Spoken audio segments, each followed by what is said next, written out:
नमस्कार, बहुत बहुत अभिनंदन और स्वागत आप सभी का द डिबेट में।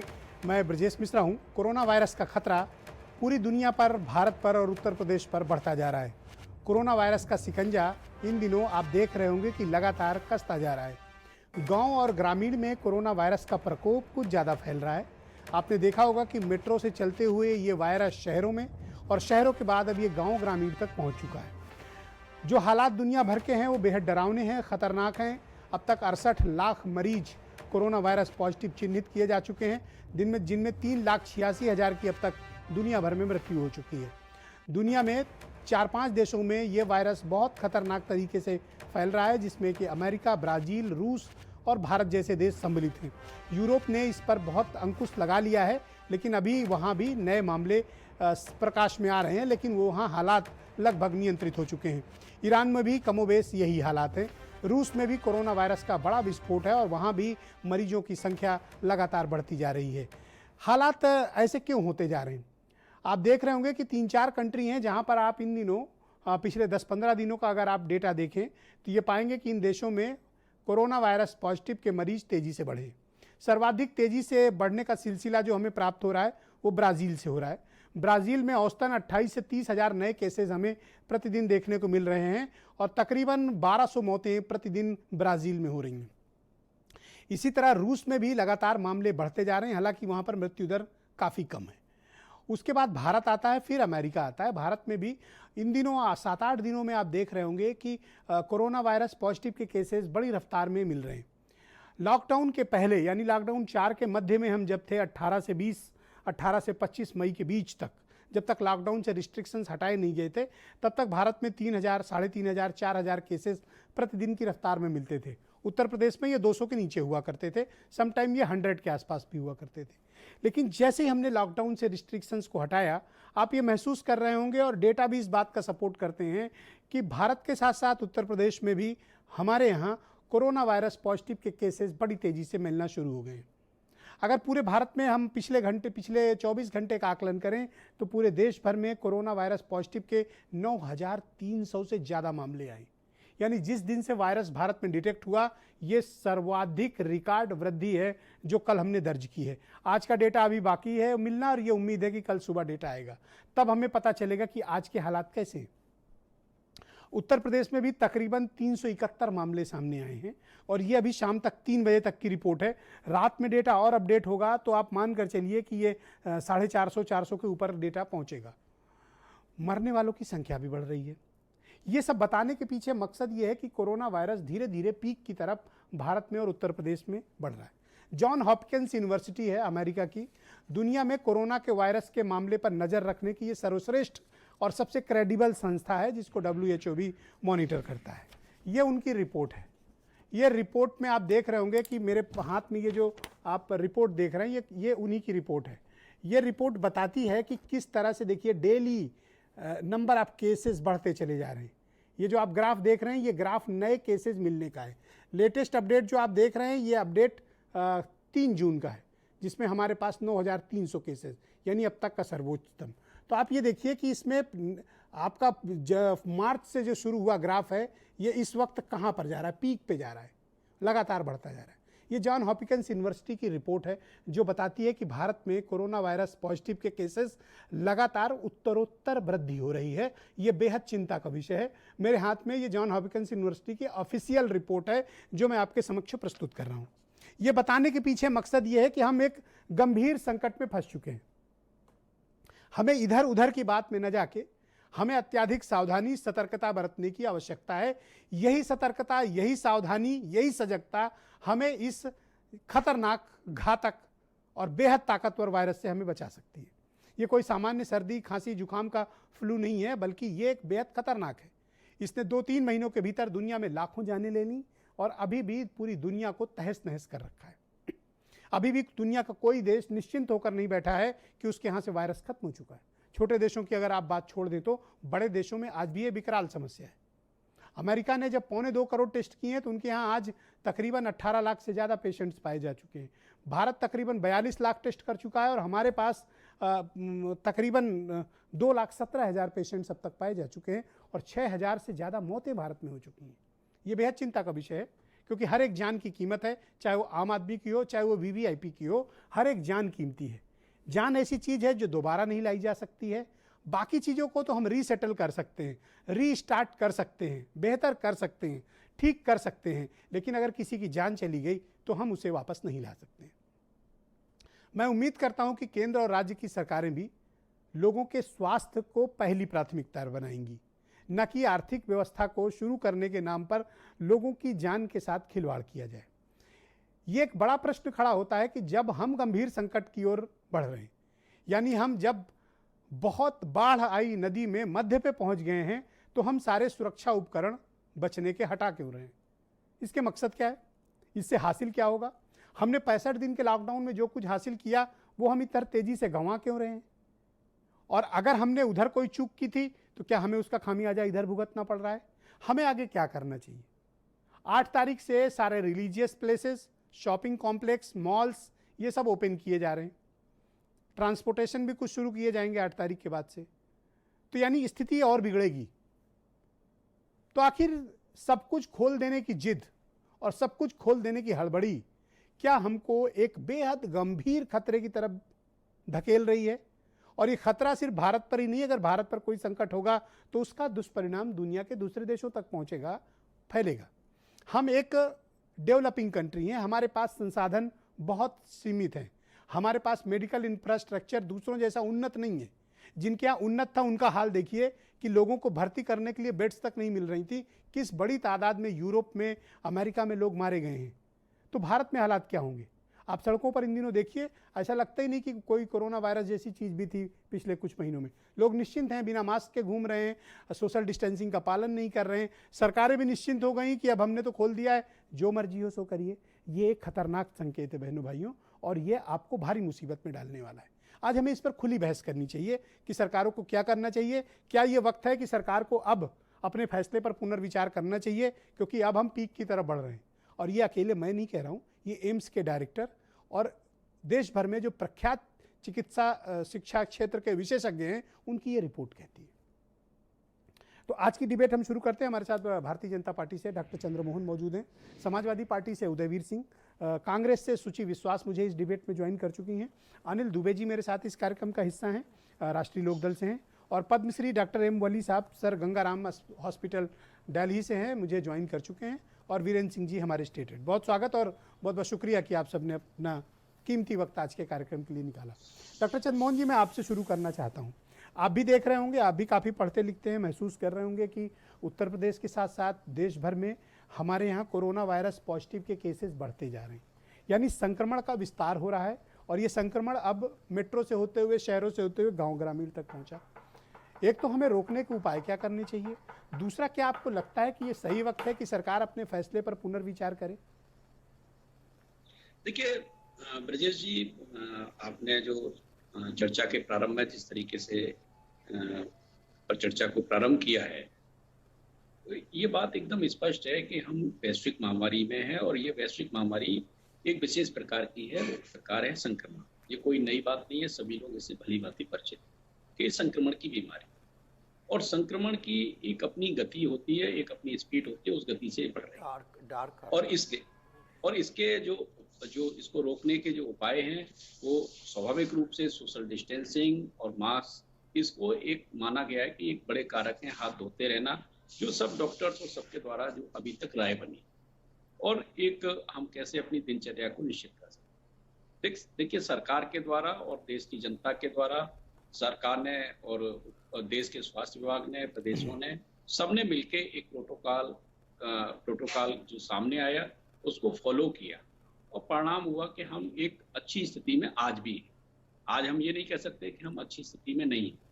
आपने फिगर्स भी रखे, बाकी चीजें भी रखी हैं, वो फिगर्स सबके सामने हैं, लेकिन फिर भी हम बहुत अच्छी स्थिति में आज हम कहीं ऐसा नहीं है कहीं अच्छी स्थिति में ना। ये कैसे आप अच्छी स्थिति कह सकते हैं जब आज अभी पिछले 24 घंटे में हमने भारत में जब से वायरस डिटेक्ट हुआ है सर्वाधिक केस दर्ज किए हैं, 9,300 से ज्यादा। बिल्कुल बिल्कुल, लेकिन वो जो हमने केस डिटेक्ट किए हैं, देखिए मैंने फिर आपसे कहा, इसका हमको आधार को नहीं छोड़ सकते इसके विषय में चर्चा करते समय ब्रजेश जी। ये संक्रमण की बीमारी है, ये कोई बीमारी ऐसी नहीं है कि सरकारी विफलता की बीमारी हो।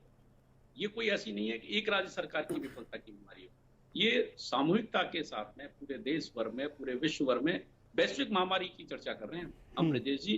कोई ऐसा नहीं है कि उत्तर प्रदेश या भारत की किसी समस्या की बात कर रहे हो, वैश्विक महामारी है और अलग अलग प्रदेशों ने अलग अलग ढंग से उस पर काम किया। उसके अलग मैं अलग वही प्रदेशों समझना में चाहता हूं कि क्या ये नीतियों में पुनर्विचार का वक्त है? नहीं, अभी अभी मुझे ऐसा लगता है कि अभी ये कहना जल्दबाजी होगा कि हम पुनर्विचार पर जाएं। जिन लोगों को इस मैं पर नजर पुनर्विचार की रखनी है। डिमांड क्यों कर रहा हूं डॉक्टर साहब, क्योंकि पिछले जी 8 दिनों का आप डेटा देखें तो आप ये पाएंगे कि 6500 से लेके ये पिछले 8 दिनों का डेटा है, और आज जब हम आप बैठे हैं जो लास्ट रिपोर्ट भारत सरकार की है वो 9237 मरीज की कल पाए जाने की है। यानी इसमें उत्तरोत्तर वृद्धि हो रही है। आने वाले समय में इसका मतलब वृद्धि और होगी। तो क्या ये सही वक्त है कि हम 8 तारीख वाले फैसले पर पुनर्विचार करें? ब्रजेश जी, आपने कोट किया एम्स के डायरेक्टर को। एम्स के जो डायरेक्टर हैं गुलेरिया जी, उन्होंने कितने दिन पहले ये टिप्पणी की थी कि जून में भारत में इसकी स्थितियां और बदलेंगी। तब हम लोग उस बात को सुन के केवल सुन पाए थे, सहर पाए थे, हम कोई उस पर टिप्पणी नहीं कर पाए। आप भी उस स्टेटमेंट को भूले नहीं होंगे जब गुलेरिया जी ने ये स्टेटमेंट दिया। जिन गुलेरिया जी को आपने कोट किया उनका ही स्टेटमेंट था कि जून में इसका और बढ़ेगा। देखिए, संक्रमण की बीमारी है, संक्रमण की अपनी जो गति है और उसको रोकने के जो उपाय हैं वो सामूहिकता है। पर आप देखिए ना, आप 8 तारीख से अभी रिलीजियस प्लेसेस, मंदिर, मस्जिद, गिरजाघर, गुरुद्वारा ओपन करने जा रहे हैं, शॉपिंग मॉल्स ओपन करने जा रहे हैं, आप ट्रांसपोर्टेशन भी शुरू करेंगे, बाजार भी शुरू करेंगे। स्थितियां घातक हो रही हैं, केसेस लगातार मिल रहे हैं, गांव ग्रामीण भी मिल रहे हैं। क्या ये वक्त और सचेत होकर रिस्ट्रिक्शंस को इम्पोज करने का नहीं है? देखिए, इसमें अब जिस स्थिति में भारत है, जितने दिन के हम प्रतिबंधों में हम रहे हैं ब्रजेश जी, अब प्रतिबंधों से काम नहीं चलेगा। अब काम चलेगा समझदारी से और संकल्प शक्ति से। कि भारतीय नागरिक संकल्प शक्ति के साथ नाउ इट्स क्रिस्टल क्लियर कि पुनर्विचार नहीं। मैंने ये नहीं कहा है, ना मैं ये कहने की अथॉरिटी हूं, मैं ये कहने की अथॉरिटी नहीं हूं, क्योंकि ये पूरा देखिए, मैं पार्टी का प्रतिनिधित्व कर रहा हूं, सरकार का प्रतिनिधित्व नहीं कर रहा हूं। Okay, alright. मैं अब एकदम स्पष्ट कर रहा हूं, ये स्वास्थ्य विभाग तय करेगा जिनको निगरानी करनी है। मैंने ये भी अपनी बात, I do agree with you. स्वास्थ्य विभाग, मैं भी ये चाहता हूं कि ये स्वास्थ्य विभाग तय करे, मैं भी पब्लिक हेल्थ ऑफिशियल्स तय करें कि आखिर देश के हालात क्या हैं। ये हम आप एक्सपर्ट भी नहीं है इस विषय के। उदयवीर सिंह जी भी मेरे साथ जुड़ चुके हैं इस कार्यक्रम में, समाजवादी पार्टी के प्रवक्ता और एमएलसी हैं। भाई उदयवीर जी, धन्यवाद आपका कार्यक्रम में जुड़ने के लिए। आप देखिए, पिछले 7-8 दिनों से आपने भी पढ़ा, देखा, समझा होगा कि नंबर ऑफ केसेस भारत में, और हम अपने प्रदेश की भी अगर चर्चा करें तो नंबर ऑफ न्यू केसेस भी बढ़ रहे हैं, मरने वालों की संख्या भी बढ़ रही है, संक्रमण का स्तर ये शहरों से होते हुए गांव ग्रामीण तक पहुंच गया है। लेकिन आप देखिए कि हम लगातार लॉकडाउन 4 हो या लॉकडाउन 5 हो, हमने रिस्ट्रिक्शंस हटाए, अब हम 8 तारीख से बाकी भी हटाने जा रहे हैं। तो क्या ये ऐसे वक्त पर हमने इतना महत्वपूर्ण निर्णय किया कि जब संक्रमण ज़्यादा फैल गया हो? क्या इस निर्णय पर पुनर्विचार सरकार ने करना चाहिए? ब्रजेश जी, मुझे ऐसा लगता है कि इस संक्रमण के दौर में बीमारी आई थी, संक्रमण होना था, ये तो सब जानते हैं, लेकिन पॉलिसी पैरालिसिस दिख रहा है देश के अंदर। नीतियां एकदम लचर और बिल्कुल मेल नहीं खा रही परिस्थितियों से। जब विश्व में पहला केस आया तो आपने ध्यान नहीं दिया। जब आपके 500 केस थे, आपने लॉकडाउन डिक्लेयर किया और घोषित किया 18 दिन में जीत लेंगे, 20 दिन में जीत लेंगे। लोगों ने 20 दिन के हिसाब से मन बनाया। आपने लेबर के मूवमेंट को कभी तय नहीं किया कि इनको यहां रखना है या घर भेजना है। जब लॉकडाउन का मेजर पीरियड पास हो गया, निकल गया, तो आपने उनको घर जाने का इंतजाम कर दिया। अब जो ग्रामीण क्षेत्रों में संक्रमण बढ़ा है, वो बाहर से जो लेबर आई है और वो जो लोग इनको ध्यान नहीं दिया गया, वो यहां आ गए बगैर टेस्ट के, बगैर क्वारंटीन किए हुए, और अब पूरा खोल दिया गया। और हमको खोलने की इतनी जल्दी है, भाई पार्क के बंद रहने से क्या फर्क पड़ता है? मंदिर, मस्जिद, जो कम्युनिटी प्लेसेस हैं जहां इकट्ठे हो रहे हैं, गुरुद्वारे, मस्जिद, इन पे क्या फर्क पड़ता है? इनसे तो कोई अर्थव्यवस्था पे फर्क नहीं पड़ रहा। ये तो भावनात्मक चीजें हैं। तो बहुत सारी चीजें हैं। हम चाह रहे हैं आप क्या सजेस्ट करते हो राज्य और केंद्र की सरकार को कि उन्हें क्या करना चाहिए? चीजों को खोल रहे हैं, संक्रमण का विस्तार हो रहा है, तो आपका आकलन क्या है कि क्या होना चाहिए? नहीं, मेरा मानना यह है कि अगर संक्रमण का विस्तार हो रहा है और भारत सरकार ने जो पहले घोषणाएं की थी उसके हिसाब से नतीजा नहीं आया तो अपने नागरिकों के साथ, अपने लोगों के बीच में ईमानदारी से ये स्वीकार करना एक्सपर्ट्स का। देखिए, कोई प्रधानमंत्री मुख्यमंत्री एक्सपर्ट नहीं है, वो किसी न किसी की राय पे तय करता है। इसको अपना ईगो इशू नहीं बनाना चाहिए। अगर कोई नीतिगत तरीके से सही रिजल्ट नहीं आया तो उसे स्वीकार करना चाहिए और अगले दौर के चैलेंजेस जो हैं उनके हिसाब से। नहीं, मैं डॉक्टर चंद्रमोहन की एक बात से सहमत हूं। आपको लगता है कि कोई भी फैसला स्वास्थ्य विभाग, पब्लिक हेल्थ ऑफिशियल्स की राय पर होना चाहिए। मैं भी इस बात पे सहमत हूं कि प्राइम मिनिस्टर, चीफ मिनिस्टर, कोई आईएएस ऑफिसर इसके एक्सपर्ट्स नहीं होते। सरकार कभी तो ऐसा डिक्लेयर कर देती है कि हमें कोई चिंता नहीं, हम सब देख लेंगे, और अगले दिन ऐसे कह देती है कि अब अभी हमारे मित्र ने कहा कि संकल्प शक्ति से होगा और आत्मनिर्भर तो सामूहिकता से होगा। इन्होंने नया टर्म दिया, सामूहिकता। जब लॉकडाउन शुरू हुआ तब भी हो सकते थे। नहीं उदयवीर जी, आप तो जेएनयू से सबको इकट्ठा कर लेंगे। मित्र उदयवीर जी, आप एकदम कतई सफाईवादी। हमने आपको टोका नहीं तो आप भी न टोके। एक मिनट डॉक्टर साहब प्लीज एक सेकंड। नो डॉक्टर साहब, पहला राउंड है, कोई किसी को इंटरप्ट ना करे। सेकंड राउंड ओपन करेंगे, हिसाब किताब बराबर कर लीजिएगा। ऑलराइट, मैं सुची विश्वास जी की तरफ रुख करता हूं, कांग्रेस की। तो मैं जो ब्रजेश जी अपनी बात कहना चाह रहा हूं, यस कंप्लीट करने, यस कंप्लीट ब्रजेश जी जो मैं बात कहना चाह रहा हूं जी, कि जो देश की स्थिति है और सरकार की जो घोषणाएं, उससे ये नीतियां मिलती नहीं है। ओके, और मैं एक आपको उदाहरण के साथ बात बताऊं जी, एक उदाहरण के साथ जी, कम कंक्लूड कर मैंने देखा जी, नोएडा पुलिस के अंदर, जी हाँ, नोएडा पुलिस के अंदर सीपी नोएडा कह रहे हैं कि मेरे पुलिस वालों का टेस्ट कराओ, डीएम कह रहे हैं नहीं कराएंगे, आंकड़े बढ़ जाएंगे। और सीपी ने पुलिस वेलफेयर फंड से टेस्ट करा दिया, 5 लोग पॉजिटिव आ गए। तो जब कोरोना वॉरियर्स के साथ आपका ये हाल है, बीमारी छुपाने से नहीं बचेगी। ओके, सुची विश्वास जी, मैं आपसे समझना चाहता हूं कि जब हम पीक की तरफ बढ़ रहे हैं, एक्सपर्ट्स की ओपिनियन है कि भारत के साथ साथ हमारे प्रदेश में भी आंकड़े बढ़ेंगे। ऐसे वक्त में सरकारों को क्या लॉकडाउन से रिस्ट्रिक्शंस क्या हटाना चाहिए, या लॉकडाउन के रिस्ट्रिक्शंस को और कड़ाई से इंपोज करने की जरूरत है? और अभी तो हम 8 तारीख से सब ओपन करने जा रहे हैं, ये बेहद चिंता का विषय है। क्या सरकार को पुनर्विचार करना चाहिए? हाँ, नमस्ते ब्रजेश जी, आपको मेरी आवाज मिल रही है? यस, मिल रही, प्लीज गो अहेड। देखिए, पुनर्विचार की तो कोई आवश्यकता ही नहीं है, क्योंकि अर्थव्यवस्था के लिए शराब को खोलना जरूरी था, चलिए हम स्वीकार करते हैं। लेकिन गुटखा और खैनी खोल दिया, इससे कितना राजस्व उत्पन्न होता है मुझे ज्ञात नहीं, लेकिन WHO की स्पष्ट गाइडलाइन है, स्वास्थ्य विभाग की स्पष्ट गाइडलाइन है, और मिनिमम हर व्यक्ति ये जानता है कि थूकने से संक्रमण फैलता है। तो नागरिकों के स्वास्थ्य को लेकर केंद्र और राज्य सरकार कितना गंभीर है, इस छोटे से निर्णय से आप इसको समझ सकते हैं। दूसरा, पुनर्विचार। केंद्र सरकार ने सारे राइट्स अपने अधीन रखे, और अब जबकि चाहे वो बिहार की बात करें, चाहे गुजरात की, चाहे उत्तर प्रदेश की, जब किसी के बस में कुछ रह नहीं गया है 5वें लॉकडाउन पर, तब पीएम ने सीएम पे छोड़ दिया है, सीएम ने डीएम पे छोड़ दिया है, डीएम ने ब्लॉक डिवीजन और अन्य अधिकारियों पर छोड़ दिया है, उन्होंने जनता पे छोड़ दिया है, जनता ने भगवान पे छोड़ दिया है। संक्रमण 2 लाख के पार हो चुका है। मैं अपनी बात बिना अवरोध पूरा करना चाहूंगी। और केंद्र सरकार कितनी ज्यादा निर्णायक है, आपने शुरुआत में देखा, प्रोक्योरमेंट के सारे राइट्स केंद्र के पास थे। आईसीएमआर किट्स की घोटाले, उत्तर प्रदेश मेडिकल एसोसिएशन में भी बहुत गंभीरता थी, घटिया किट्स की सप्लाई जिस पत्रकार ने उठाया वो एसटीएफ वाले ले गए। गुजरात में फर्जी वेंटिलेटर्स, लेकिन कोई जांच नहीं। N95 मास्क 42% एक्स्ट्रा रेट्स के साथ। हिमाचल के बीजेपी अध्यक्ष भी कुछ पुण्य कर्मों में लिप्त पाए गए। तो सरकार बहुत गंभीर है, किसी पुनर्विचार की आवश्यकता नहीं है। आपका सुझाव क्या है कि what should be done actually? अभी हमें क्या करना चाहिए? 8 तारीख के बाद तो हम रिलीजियस प्लेस, शॉपिंग मॉल्स, ये सब भी ओपन कर रहे हैं। देखिए,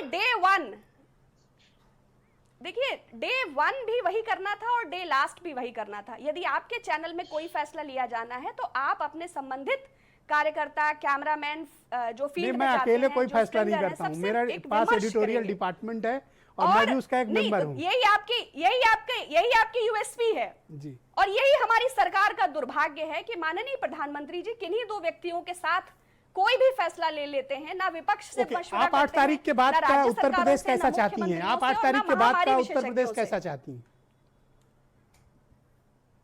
देखिए, संपूर्ण देश मेरा है, मेरा सरकार से अनुरोध है, चाहे वो उन्होंने पहले लाइनों में लगाया हो या अब लॉकडाउन किया हो, ओके, कृपया हर व्यक्ति हर चीज का विशेषज्ञ ऑल राइट, ना हो, अनिल तो दुबे जी आपसे बात कर लूं, फिर मैं मशवरा अपने लें। सबसे तो बड़े सरकार एक्सपर्ट्स से भी की हम तरफ यही रुख अनुरोध करूंगा, करेंगे। वली साहब की तरफ। अनिल दुबे जी, मैं आपसे समझना चाहता हूं कि आप इन दिनों देख रहे होंगे, पहले भी एक दो बार आपने कंसर्न जताया था गांव ग्रामीण को लेके। मेरी चिंता वही है, अब तक सरकार ने तकरीबन 77,000 के आसपास गांव ग्रामीण में जो हमारे प्रवासी भाई बहन लौटे हैं उनके टेस्ट किए हैं, और इनमें जो संक्रमण मिलने की संख्या है, आंकड़ा है, ये सामान्य हमारे नागरिकों के मुकाबले ज़्यादा अधिक है। ऐसी परिस्थिति में हमें क्या करना चाहिए, वो भी तब जब 8 तारीख की डेट हमारे पास बिल्कुल नज़दीक है। अब सिर्फ 3 दिन बचा है, बाकी लॉकडाउन रिस्ट्रिक्शंस भी हटेंगे, शॉपिंग मॉल्स ओपन होंगे, ट्रांसपोर्ट भी खुलेगा, रिलीजियस प्लेसेस भी खुलने जा रहे हैं। देखिए ब्रजेश जी, मैंने पहले भी कहा और मैं उस बात को फिर दोहराता हूँ कि जब इनको ढील देनी चाहिए थी, जब इनको प्रवासी मजदूरों को लाने के लिए मौका देना चाहिए था, तब तो इन्होंने उनको मौका नहीं दिया। और जब इनको पूरा समय बीत गया, तब ये प्रवासी मजदूरों को लाने के लिए इनकी चिंता बढ़ी और वो आए भी। अब आए, गांव में गए, गांव में अब आप ये बताइए कि आप जांच कितनी करा रहे हो। उत्तर प्रदेश में की आबादी के हिसाब से क्या जांचें हो रही हैं?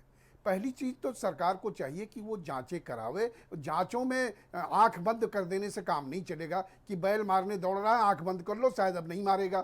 तो इस तरह की बात है।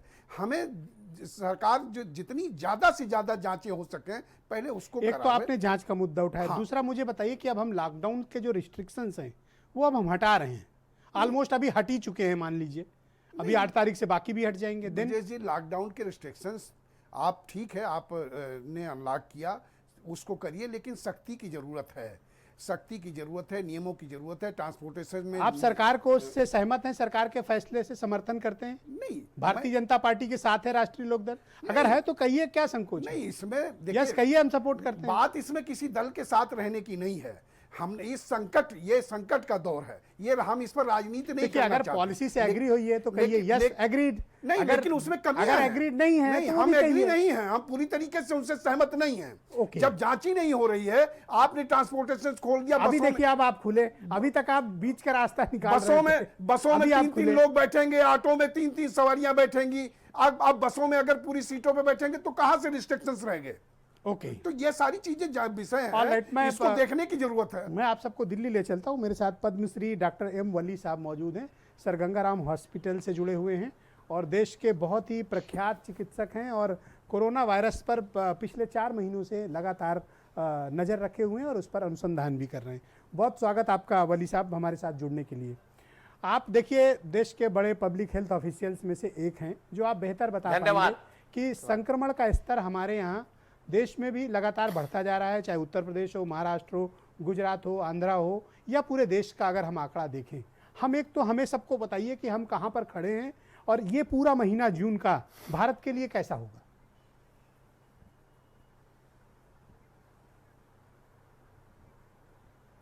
जून और जुलाई 2 महीने आगे बहुत संभल के चलने वाले हैं। मैं आपके चैनल के माध्यम से, मुझे बहुत अच्छा लगता है जब कोई कहता है ये मेरा देश है, तो ये हम सबका देश है। हम सब जिस भी पॉलिटिकल अलायंस के साथ जुड़े हुए, मैं किसी पॉलिटिकल पार्टी में नहीं हूं, हमको इस वक्त एकजुट होना है। हम लोग भी कोई क्षेत्रवादी नहीं डॉक्टर साहब, वायरस क्योंकि के इस बारे प्रदेश में रहते हैं, अभी उत्तर लोगों प्रदेश में तो आत्मा आपने यहीं बिल्कुल बसती अच्छा है, कैप्शन तो इसलिए दिखाया। अपना उत्तर प्रदेश पहले आ जाता हाँ, है। नहीं, मैं उसको, मुझे, हमारा प्रदेश, मैं भी उत्तर प्रदेश से हूँ, तो हमको ये कहना है कि इस समय एकाग्रता और एकजुट होकर हमको लोगों को सेल्फ डिस्टेंसिंग की अहमियत बतानी है। मास्क की अहमियत लोग समझ चुके हैं, सेल्फ डिस्टेंसिंग नहीं हो पा रही है, तो मिनिमम जितना जरूरत हो उतना ही खोला जा रहा है। तो अब हमारे जो माननीय गृह मंत्री जी है वो डिसाइड कर रहे हैं और वो इनपुट सब जगह से ले रहे हैं, तो वो जो डिसाइड कर रहे हैं हम लोग उसके परिणाम देख रहे हैं। मैं आपसे कोरोना की संदर्भ में ये कहना चाहूँगा कि हमारी एक जो फिगर है अनडाउटेडली लो है, जो डेथ्स का आंकड़ा है। दूसरी जो है संक्रमण रेट जो है उसके मुकाबले में हमारी जो डे बाय डे जो रिकवरी रेट है वो अच्छी हो रही है। हम इस बात को नहीं कर सकते कि हम हर एक का टेस्ट कर लें और इतना ज़्यादा टेस्ट कर लें। हर्षवर्धन जी ने बार बार कहा है कि जितना ज्यादा से ज्यादा टेस्ट हम सामर्थ्य रखते हैं उससे और मैं कुछ बढ़ाएंगे रिपोर्ट्स और हैं ज्यादा जिन पे करेंगे। आपका ध्यान जब आकर्षण टेस्ट चाहता हूं। ज्यादा हो रहे हैं तो आप अगर ज्यादा अनुमति दें संक्रमण तो मैं वो सामने आ रहा है। रिपोर्ट्स जो आपके समक्ष पिछली प्रस्तुत करूं। पहली रिपोर्ट ये है जो जॉन हॉपकिंस यूनिवर्सिटी की रिपोर्ट है जो मेरे सामने मौजूद है। मैंने डिबेट के प्रारंभ में कहा था और मुझे लगता है आप इस यूनिवर्सिटी को जानते होंगे। ये दुनिया की सबसे क्रेडिबल यूनिवर्सिटी है जो कोरोना वायरस पर अनुसंधान कर रही है। इसकी रिपोर्ट बताती है कि भारत में जो ग्राफ है वो बड़ी तेजी से बढ़ रहा है और रिकॉर्ड वृद्धि हो रही है न्यू केसेस में। यह रिपोर्ट मेरे हाथ में है। तो ऐसे हालात में जब हम रिकॉर्ड वृद्धि की तरफ डॉक्टर साहब जा रहे हों तब तो हमें ज़्यादा प्रिकॉशन की ज़रूरत है। नहीं, ये सच्चाई है, ये इसको नहीं नकारा जा सकता। ये बिल्कुल डेडली ट्रुथ है, ये सच्चाई है, ये बिल्कुल प्रकट सत्य है। और इसके बहुत से कारण हैं जिसमें हमारी एजुकेशन, लोगों को एजुकेशन, कितना लोग सेल्फ डिस्टेंसिंग को फॉलो कर रहे हैं, किस मजबूरी में वो घर से निकल रहे हैं, किस मीडियम में वो ट्रैवल कर रहे हैं, कितना करीब बैठ के उनको ट्रैवल करना पड़ रहा है, क्यों वो एक ऑटो रिक्शा में एक नहीं जा पा रहे हैं, क्यों वो घर से निकल रहे हैं। मैं आपसे सौगंध खा के कह रहा हूं कि अगर कोई व्यक्ति को बाहर जाना जरूरत नहीं होगा तो वो इस माहौल में कभी घर से बाहर नहीं निकलेगा। वो मजबूरी में निकल रहा है, उसके पेट का मसला आन पड़ा है, उसकी जॉब का मसला आन पड़ा है, ये बड़ी मजबूरी। डॉक्टर साहब जब 500 केसेस थे हमने कंप्लीट लॉकडाउन का विकल्प चुना, जनता ने सहर्ष स्वीकार किया। मुझे याद है कि अगर बड़े बुजुर्ग, बूढ़ा, बच्चा या मरीज कोई भी निकलता था पुलिस हाथ पांव तोड़ देती थी डंडे चला के। तो तब लोग नहीं मान रहे थे जब आप कंप्लीट लॉकडाउन रिस्ट्रिक्शंस में थे। तो अभी आप क्या उम्मीद करते हो जब संक्रमण बहुत विस्तार ले चुका है तब ये लोग मानेंगे जब तक आप रिस्ट्रिक्शन से इंपोज नहीं करेंगे? नहीं बढ़ेगा। मैं करबद्ध रूप से कहूंगा संक्रमण अभी बढ़ रहा है। अभी आपने जो कर्व दिखाया है उसके हिसाब से वो कर्व और बढ़ेगा थोड़ा। जी ऑलराइट सर, वीरेंद्र जी भी आ गए हमारे साथ डिबेट में। मैं आपको नेक्स्ट राउंड में बाकी अपडेट्स के साथ आपको जोड़ लूंगा सर। वीरेंद्र जी भी हमारे साथ डिबेट में जुड़ चुके हैं। भाई वीरेंद्र जी, उत्तर प्रदेश की क्या कंडीशन है? आज जो हमारे पास रिपोर्ट आई हुई ये बताती है कि यूपी में 15 लोगों की मृत्यु हुई है पिछले 24 घंटे के भीतर और 371 नए केसेस आए। बिल्कुल तेजी से बढ़ रहा है कोरोना और पूरे देश में भी जहां 2 लाख का आंकड़ा कल ही पार कर गया था, आज 2,18,400 से ज़्यादा मरीज हैं जी और 6,104 लोग मर चुके हैं। ये पिछले 3 दिनों में ब्रजेश जी 1,084 लोग मरे हैं, यानी कि मंगलवार, बुधवार और आज बृहस्पतिवार में मिला के।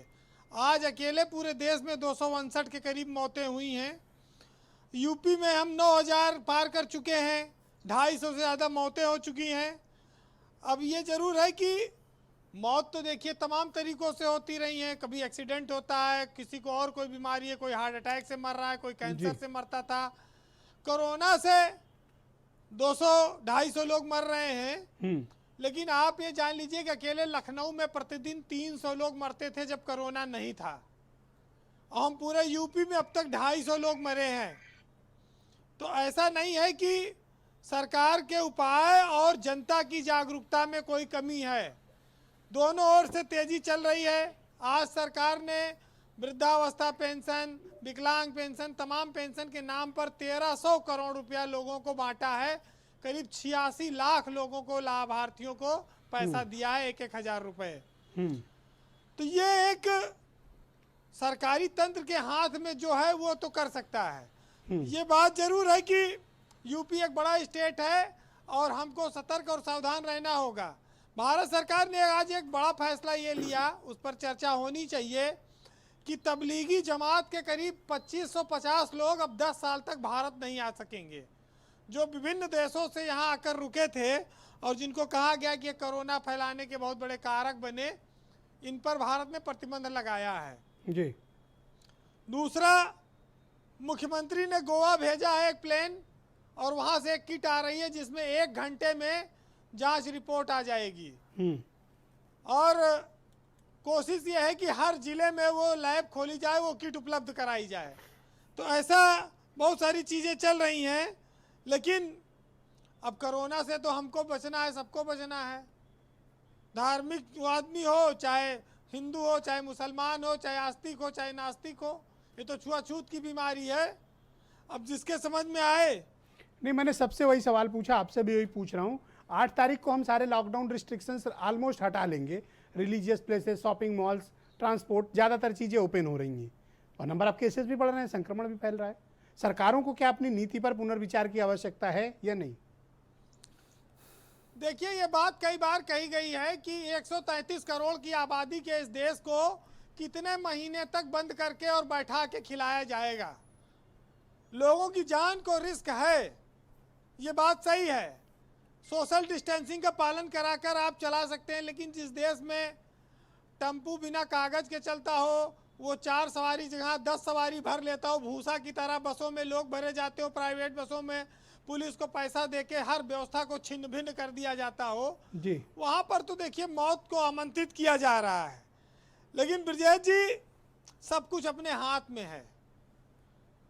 अब ये लॉकडाउन जब तक था तब तक बहुत सारी चीजें ऐसी रही कि लोग घरों में पड़े पड़े आलसी हो गए, तमाम सारी चीजें हो गई।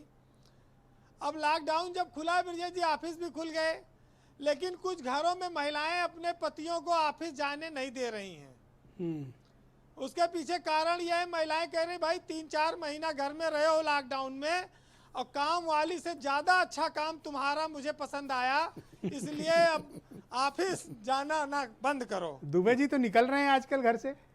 दुबे जी बड़ी मुश्किल से निकले, पहली बार निकले 4 महीने में। ऑपरेशन कराए बेचारे, टहलते घूमते, तो दवा ले रहे थे। देखिए जी, कंक्लूड करिए वीरेंद्र जी। हमारे यहाँ दुबे जी तो काफी सामाजिक आदमी है, वो जानते हैं कि जो हमारे यहाँ महिलाएं हैं वो ब्रजेश जी कूलर की तरह होती, जैसे कूलर होता है उसी तरह की हैं महिलाएं। वो ठंडक कम देती हैं, आवाज ज्यादा करती हैं, और उसके पास आपके एसी की तरह रिमोट भी नहीं होता कि आप उसको उनको संचालित कर सकें, दबा के बंद कर सकें। तो सब कुछ आपको घर में 4 महीने में अनुभव हुआ होगा। और इस देश को मुझे लगता है लॉकडाउन खोलने की वकालत वही लोग ज्यादा कर रहे हैं जिनको थोड़ा सा मतलब समस्या हुई है। भाई मोदी जी ने तो लॉकडाउन चौथा इसीलिए लगाया था कि जो लोग घरों में रोटियां, पर मैं समझ नहीं पा रहा हूँ डॉक्टर चंद्रमोहन ऐसा क्यों कर रहे हैं भाई वीरेंद्र जी, वो क्यों वकालत कर रहे हैं? देखिए, डॉक्टर साहब भी नहीं लौटे हैं बुलंदशहर से, बहुत दिन से वहीं जमा है 4-5 महीने से। और डॉक्टर साहब का भी कहना यही था कि चौथा लॉकडाउन इसीलिए आया कि कुछ लोग अभी भी घरों में रोटियां गोल नहीं बना पा रहे हैं, इसलिए उनको प्रैक्टिस बढ़ाने के लिए 15 दिन का और समय दिया गया था। तो कंक्लूड करिए वीरेंद्र जी, कंक्लूड करिए, ब्रेक का टाइम हो रहा है। तो ये तो देखिए हंसी मजाक की बात है, लेकिन ये रोग गंभीर आप ही है। शुरू करते हैं, कोई हम लोगों ने थोड़ी किया था। नहीं, हम लोग तो नहीं। एक सवाल ब्रजेश जी बड़ा ये खड़ा होता है, सरकार ये स्कूलों के पे अंकुश क्यों नहीं लगाती है? भाई आज मरीज अगर बीमार पड़ रहा है तो उसे भर्ती नहीं किया जा रहा है। मुख्यमंत्री बार बार कह रहे हैं किसी ब्रेन हेमरेज हो रहा है, किसी हार्ट अटैक हो रहा है, न ट्रामा में भर्ती हो पा रहे हैं लोग, न पीजीआई में हो पा रहे हैं, न कहीं इमरजेंसी चली नहीं पा रही है। ये एक बड़ा चिंता का विषय है। स्कूलों में बच्चों की पढ़ाई नहीं हो रही है, 4 महीने बंद है, फीस ली जाएगी, फीस बंद होनी, फीस माफ करे। ये योगी सरकार और बीजेपी की सरकार ने कहा था हम प्राइवेट स्कूलों पर नकेल कसेंगे, इस पर वो कब नकेल कसेंगे? आज चौथा साल में प्रवेश कर गए हैं। अब ये मौका आया है, तमाम स्कूलों ने खुद आकर फीस माफ की है। तमाम सारी चीजें हैं जिन पर चर्चा होनी चाहिए जी। लेकिन 4 लाइनें कहूंगा, क्योंकि हाँ, सब इस इतने बड़े देश में और प्रदेश में सब कुछ आपको करना खुद है, कोई बचाने आएगा नहीं। बात हमसे चाहे जितना करा लो, लेकिन काम खत्म होने के बाद हर आदमी अपने अपने घर चल जाएगा, एक दूसरे के साथ खड़ा नहीं होता है। तो इसलिए बचना जरूरी है कि मन जो रूठे तो मनाना होगा, हौसला फिर से जगाना होगा। देश कोई भी चलाए, पर घर तो सिर्फ तुम्हें ही चलाना होगा। तो इसलिए सतर्क रहें, सावधान रहें। बहुत बहुत धन्यवाद आपका वीरेंद्र जी, बहुत बहुत शुक्रिया आपका। बहनों भाइयों, एक छोटे से ब्रेक के लिए रुकना चाह रहे हैं। ब्रेक के फौरन उस पार इस विषय की चर्चा को आगे बढ़ाएंगे कि जब संक्रमण विस्तार रूप ले रहा है, गांव ग्रामीण तक पहुंच चुका है, पूर्वा खेड़ा तक पहुंच चुका है, ऐसे में हमारे पास विकल्प क्या है, सरकारों को क्या करना चाहिए, एक्सपर्ट्स की क्या ओपिनियन है, और कोरोना वायरस का प्रोजेक्शन जून जुलाई में क्या है, क्या हम जून अथवा जुलाई में इसका पीक देखेंगे, और अगर पीक है तो उसका स्तर कितना बड़ा होगा, भयावहता कितनी बड़ी होगी? क्या हम बड़ी भारी मुसीबत की तरफ फंस रहे हैं या हमें कुछ इस पर ठोस पहल और निर्णय करने की अभी आवश्यकता है? सरकारों को क्या पुनर्विचार करना चाहिए अपने फैसलों पर? इन सारे मसलों पर बात करेंगे एक छोटे से ब्रेक के बाद।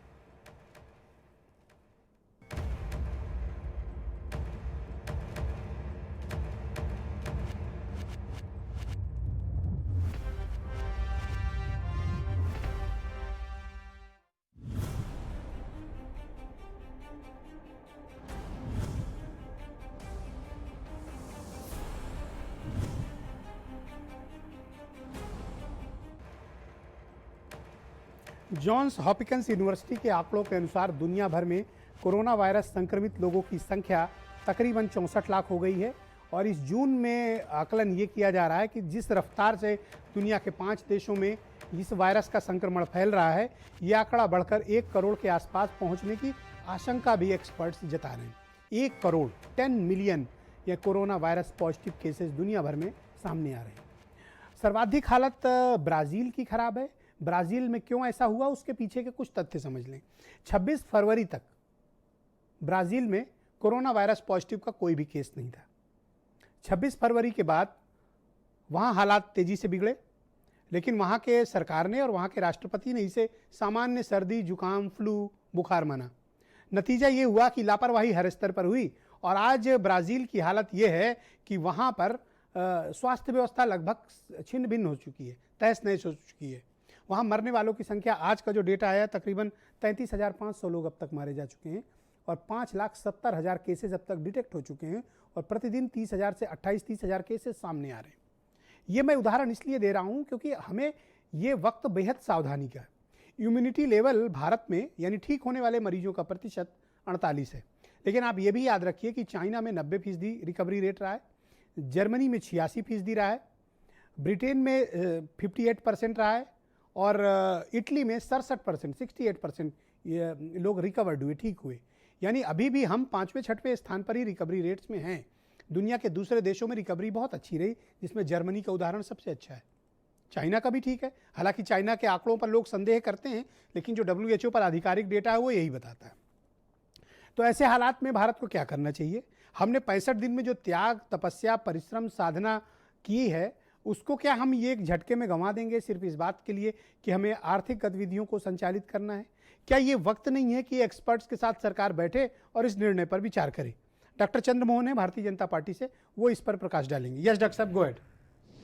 देखिए ब्रजेश जी, अभी जब हमने चर्चा प्रारंभ की, आपने विषय रखा, इसमें डॉक्टर बली साहब को आपने जोड़ा, उन्होंने भी बात को रखा, आपने प्रश्न भी खड़े किए, लेकिन उन्होंने सबके बारे में कहा। कहीं उन्होंने एक पद्मश्री होने के बाद, एक बड़े चिकित्सक होने के बाद में उन्होंने कहीं कोई सवाल खड़ा नहीं किया सरकार के कदमों को लेकर, सरकार की स्टैंडिंग को लेकर।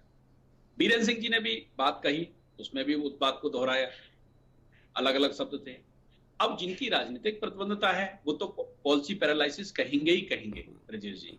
आज बीरेन सिंह जी ने बताई अपनी बात में, सभी लोग जानते हैं, आपने चैनल में दिखाया भी, कि 1300 करोड़ रुपए सीधे सीधे खाते में चले गए। ये पॉलिसी पैरालिसिस है क्या?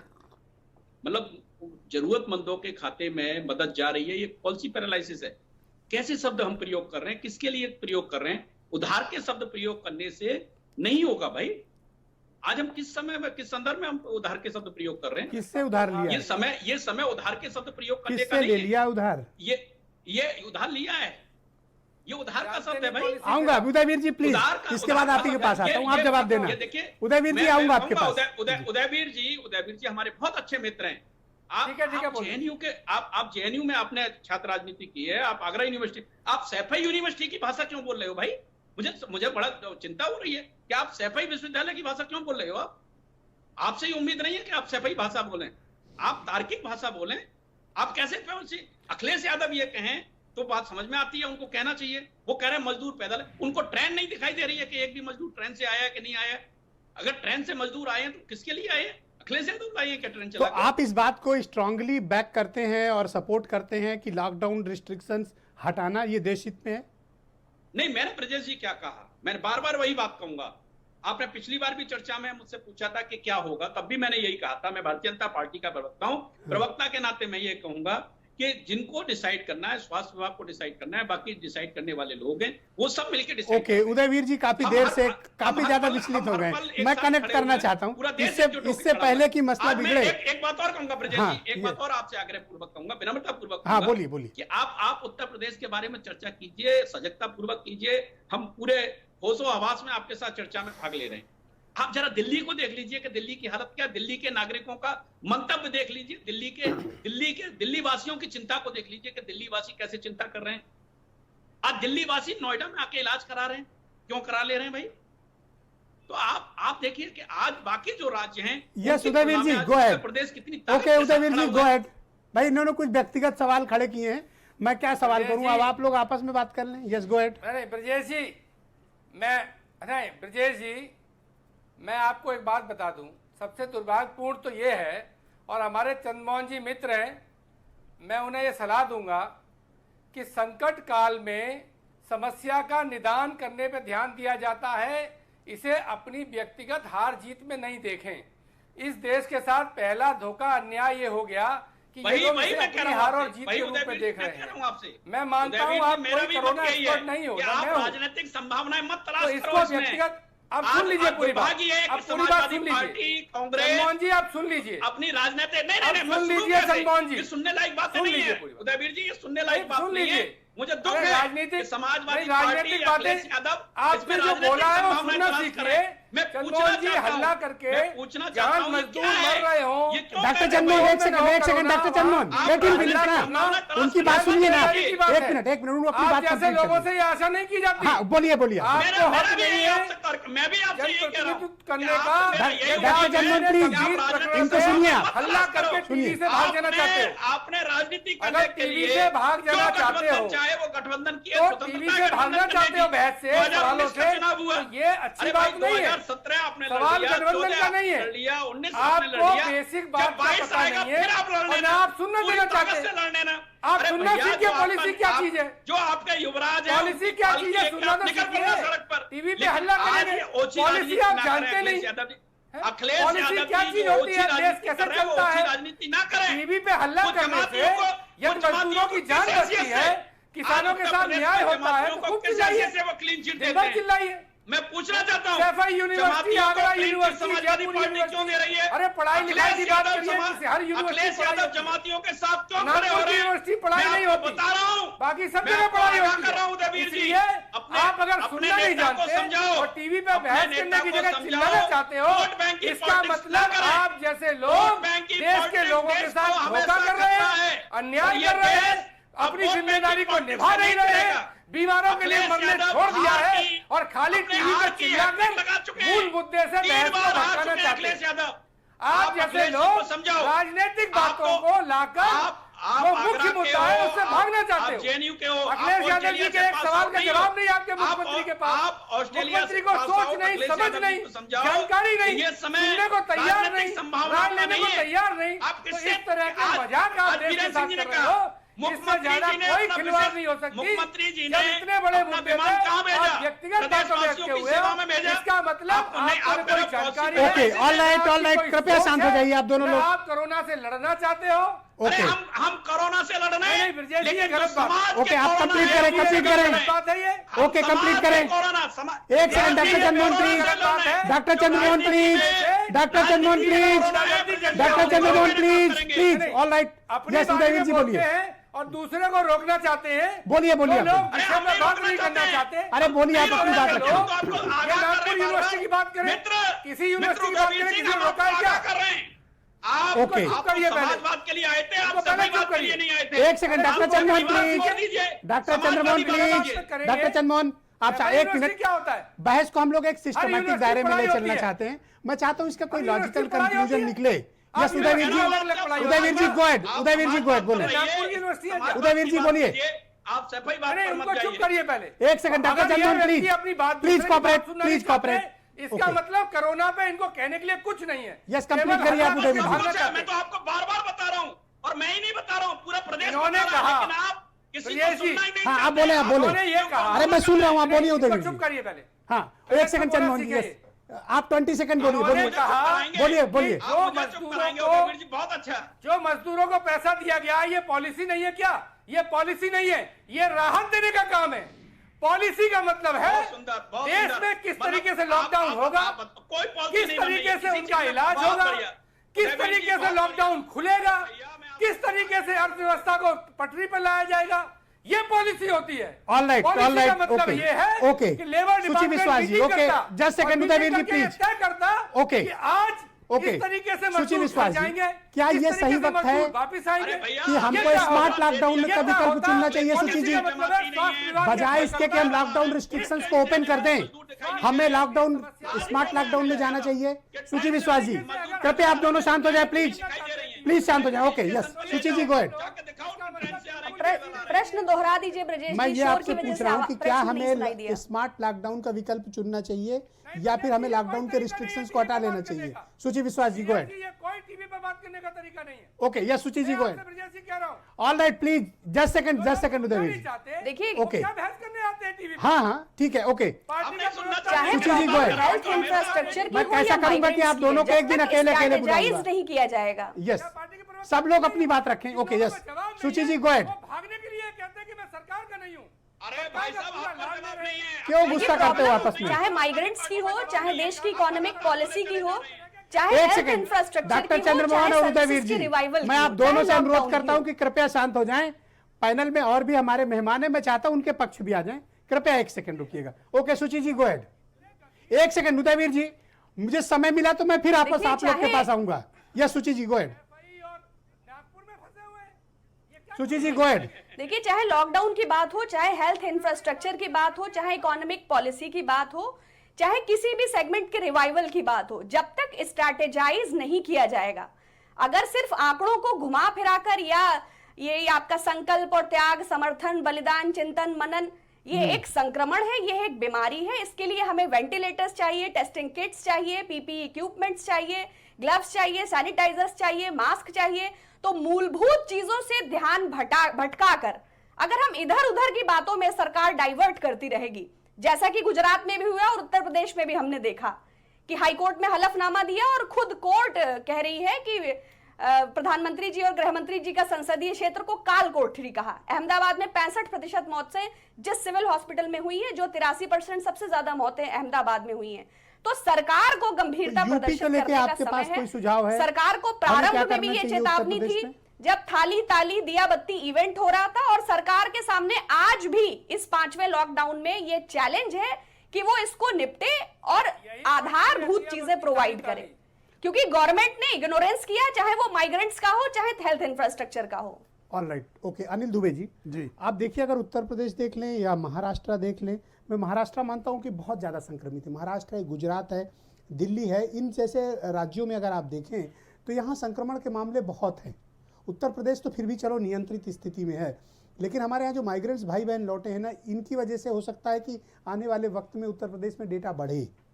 अभी आपको क्या लगता है, आप क्या सुझाव सरकार को देना चाहेंगे कि हमें लॉकडाउन जिस तरह से ओपन कर दिया जा रहा है, सारी चीज़ों को वापस नॉर्मल मोड में डाल दें, या अभी हम थोड़ा रिस्ट्रिक्शंस को कड़ाई से इम्पोज करें?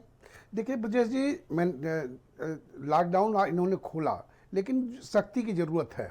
बगैर सख्ती के काम नहीं चलेगा, नियमों के साथ चलाना पड़ेगा। जिस तरह से ट्रांसपोर्टेशन खोल दिया है वो उचित नहीं है। किसानों को जो सुविधा मिलनी चाहिए थी उस तरह की सुविधा नहीं दी गई, उनके बिजली के बिल नहीं माफ़ किए गए, उनके कर्जों के बारे में नहीं सोचा गया। ये जो चीज़ें इनको सोचनी चाहिए थी वो सोचते, और लॉकडाउन को सख्ती से पालन कराएं। एकदम खुली छूट की ज़रूरत नहीं है, क्योंकि रोज़ मरीज बढ़ रहे हैं और मरीज बढ़ रहे हैं, और आप जांच भी कम गाँव करा ग्रामीण रहे में कैसे हैंडल करें, क्योंकि वहाँ तो हमारे पास प्रशासनिक पुलिस तंत्र इतना बड़ा है नहीं कि हम गांव-गांव, पुरवा, खेड़ा सब जगह पर इस लॉकडाउन रिस्ट्रिक्शंस को नहीं, कड़ाई से ये तो impose कर सर, पाएं। इससे सरकार नहीं भाग सकती। उसको करना पड़ेगा, उनकी जांचें करानी पड़ेगी, और जांचों को कराए बगैर आप कोई वो नहीं कर सकते। अभी तकरीबन 8 से 9 हजार जांचें प्रतिदिन हो रही हैं। नहीं तो आप क्या चाहते हैं? उत्तर कितनी प्रदेश जांचें की बढ़ें? आबादी के हिसाब से ये जांचें कुछ भी नहीं है। उत्तर प्रदेश की आबादी बहुत अभी है। तो आबादी के हिसाब से 0.15% हाँ, ही तो हो पाया है। उत्तर प्रदेश की आबादी को ध्यान में रखते हुए जांच करानी पड़ेगी। मैंने कहा आंख बंद करने से काम नहीं चलेगा। ओके, डॉक्टर वली की तरफ रुख करते हैं। डॉक्टर वली, हम 23 करोड़ की आबादी का मुल्क है, प्रदेश है। हमारे यहाँ 30 लाख से ज्यादा प्रवासी भाई बहन दूसरे प्रांतों में जो कामगार थे वो वापस लौटे हैं। हमारे यहाँ जो अभी टेस्ट की रफ्तार है वो 8 से 9, 9.5 हज़ार के लमसम पर डे का एवरेज हमारे पास मेंटेन हो रहा है यूपी में। आपका क्या मानना है कि क्या हमको टेस्ट की रफ्तार कितनी बढ़ानी चाहिए, टेस्ट को हमको कितने मैसिव स्केल पर ले जाने की ज़रूरत है, और क्या उत्तर प्रदेश की सरकार को अपनी रणनीति में किसी प्रकार के परिवर्तन की आवश्यकता है?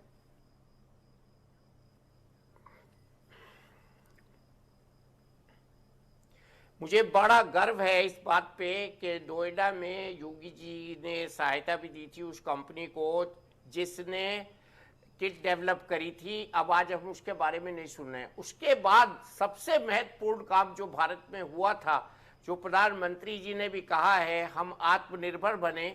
आईआईटी दिल्ली में इसकी जो किट है कोरोना की, RT-PCR किट, वो डेवलप हुई और मुझे ये बताया गया है कि वो किट ICMR ने अप्रूव करी है, क्योंकि उसका प्रतिशत बहुत अच्छा है टेस्टिंग में जो हम किट यूज कर रहे हैं उससे। तो आप इन किटों को लाइए, खरीदिए और इनसे टेस्ट करवाइए। इसके अलावा और कोई चारा नहीं है। लोगों को सेल्फ डिस्टेंसिंग करिए, उनको खुद से अनुशासित होना पड़ेगा, नहीं तो हम अपने नियर और डियर को खो देंगे। जो 60 साल से ऊपर के व्यक्ति हैं उनको तुरंत घर में बंद कर दीजिए, उनको बाहर मत जाने दीजिए। जो हार्ट के, ब्लड प्रेशर के मरीज हैं उनको दवाई करवाइए।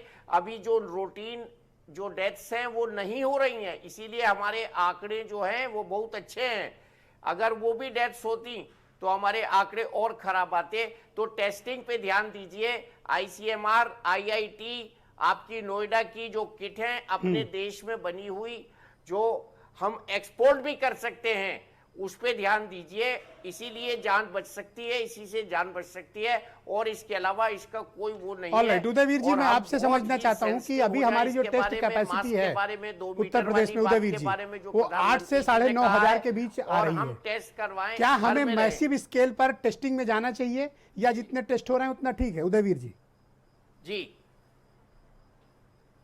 नहीं, टेस्टिंग में जाना चाहिए बिल्कुल। तो मेरा मानना है टेस्टिंग जितनी ज्यादा हो, और मैंने आपको एक उदाहरण दिया, अलग हो जाए। नोएडा में पुलिस और प्रशासन के बीच में कल ही विवाद हुआ। इसी बात को लेकर विवाद हुआ कि पुलिस की टेस्टिंग क्यों नहीं करा रहे। जो कोरोना वाली अभी आप देखिए तो हम अपनी आबादी का 0.15% ही टेस्ट कर पाए हैं, तो बाकी कितना मैसिव स्केल इसका किया जाए? कौन आंकड़ों पर भरोसा कर लेगा? तो बीमारी को आप स्वीकार करिए और उसका इलाज करिए। ये बीमारी भारतीय जनता पार्टी या कोई पार्टी या देश नहीं लाया है। और ये किट बहुत सस्ती है। ऑलराइट, डॉक्टर चंद्रमोहन, अभी आप जो टेस्ट कर रहे हैं वो टेस्ट पर्याप्त नहीं है। 8 से 9.5 हज़ार का एवरेज आ रहा है, जबकि आपकी आबादी 23 करोड़ है। अगर 1% भी आप टेस्ट करना चाहते हैं तो 23 लाख आपने टेस्ट करने हैं। आज की डेट तक 3,10,000 टेस्ट यूपी में हो पाए। Doctor Chandramohan, go ahead please. देखिए ब्रजेश जी, एक सेकंड उदयवीर जी, करते समय एक बात का ध्यान रखना पड़ेगा कि हमने जो आज जिस नंबर पर पहुंचे हैं वो 0 से शुरू किया है। जिस समय ये कोरोना महामारी आई थी, उत्तर प्रदेश की धरती पर टेस्ट नहीं होता था। आज हमने अपनी टेस्ट की क्षमता को बढ़ाया है। हमने 1 लाख बेड तैयार किए। हमारे पास पीपीई किट नहीं थी, हमारे पास मास्क नहीं थे। आज गांव-गांव मास्क बनने का काम हो रहा है। टेस्ट कैपेसिटी इनहैंस क्यों नहीं कर रहे हैं? देखिए, आबादी के हिसाब से टेस्ट कैपेसिटी आपकी इनहैंस होनी चाहिए। आग्रह मैं करूंगा, मैं विनम्रता पूर्वक आग्रह करूंगा। देखिए, आप सेलेक्टिवली विरोध मत कीजिए। क्या आप महाराष्ट्र छोड़ देंगे? आप महाराष्ट्र छोड़ देंगे, राजस्थान छोड़ देंगे, पंजाब छोड़ देंगे? ये मत कीजिए। आप दिल्ली की चर्चा नहीं करेंगे उदयवीर जी, दिल्ली की चर्चा नहीं करेंगे। अपने प्रदेश पर गर्व कीजिए उदयवीर जी, अपने प्रदेश के स्वाभिमान पर गर्व कीजिए। अरे टेस्ट करने को कह रहे हैं तो कौन सा गर्व खराब कर रहे हैं साहब? आप क्या कह रहे हैं? टेस्ट ही तो करने को कह रहे हैं। आप उत्तर प्रदेश के हैं, इस बात पर गर्व कीजिए। आप मजदूरों को नहीं ला पाए, दुखी मत होइए। 70,000 बसों को आप नहीं इतना चला दुख क्यों पाए। व्यक्त कर रहे हैं? इसमें कौन सी जो चिकित्सक हैं वो किसी पार्टी ओके, के दोनों नहीं लोग को हैं। स्क्रीन पे लाया जाए। मेरे घर के हैं उदयवीर जी, आपके घर के मुझे बताइए। हैं आप, लेकिन ये रुदन बंद कीजिए, अखिलेश यादव जी से कीजिए कि 2021 में जाके राजनीति शुरू करें। अभी राजनीति ना करें, ये जमाती उमातियों के चक्कर में ना पड़े। ये वोट बैंक की पॉलिटिक्स बंद करो उदयवीर जी, मत करो। किसी की राय नहीं आज हमने दी, इतना नंबर जब आप 0 से किसी लेकर यहाँ पॉलिटिकल तक आदमी की यात्रा बात योगी नहीं जी के मानते, नेतृत्व में शुरू की जब है। आपने अपने आज आगरा के योगी जी मेयर की बात नहीं प्रशंसा मानी, सभी जगह हो रही है। आपने लखनऊ के आप मेयर की बात नहीं पैरालाइज, मानी, अरे जो ये विधायक 2013 में था, उसका जब प्रयोग नहीं ब्रजेश जी कर अभी पाए। पूछ रहे थे ये तो किसने इनमें कहा? कौन सी हमारा शब्द है ये। आपका आदरणीय आपका क्षमता स्वर्गीय बढ़ाने की? अरुण जेटली जी ने ये कहा था अक्षमता कि को कांग्रेस स्वीकार की करना सरकार चाहिए। में पॉलिसी आप पैरालिसिस स्वीकार है। करिए, आज आप जिस अक्षम स्थिति में सरकार हम हो, खड़े हैं, आप आज हल्ला उत्तर करना प्रदेश जानते हो, देश में काम करना नहीं सर्वाधिक अच्छा जानते। करने वाला है। आपने डॉक्टर लोगों बली को जी ने मरने कहा के है। लिए सड़क लेकिन पे छोड़ आप दिया है। ये हठधर्मिता और जो आपकी सरकार के हठधर्मिता विभाग है, अपना इसे काम बंद कर रहे हैं, कीजिए। बेचारे बहुत बहुत धन्यवाद, बहुत बहुत शुक्रिया। काम कर रहे हैं। चिकित्सक कृपया एक एक करके अपनी बात लिए रखें। आप सबका बहुत बहुत आज शुक्रिया। 1 लाख मेरे पास करोड़ वक्त का खत्म हो आप चुका है। मैं आप सबका 1 बहुत लाख आभार करोड़ प्रकट का करता गन्ने का हूँ। भुगतान हो गया। बहुत बहुत धन्यवाद आप सभी का, बहुत बहुत शुक्रिया। और आप सबका भी बहुत बहुत धन्यवाद। कृपया अपना ध्यान रखें, मास्क का इस्तेमाल ज़रूर करें, हाथ धुलते रहें लगातार साबुन से, वो भी कोशिश करें कि सैनिटाइज़र का इस्तेमाल कम करें क्योंकि वो कुछ घातक है। आप साबुन का इस्तेमाल लगातार करें, मास्क पहनें, सोशल और फिजिकल डिस्टेंसिंग का पालन करें।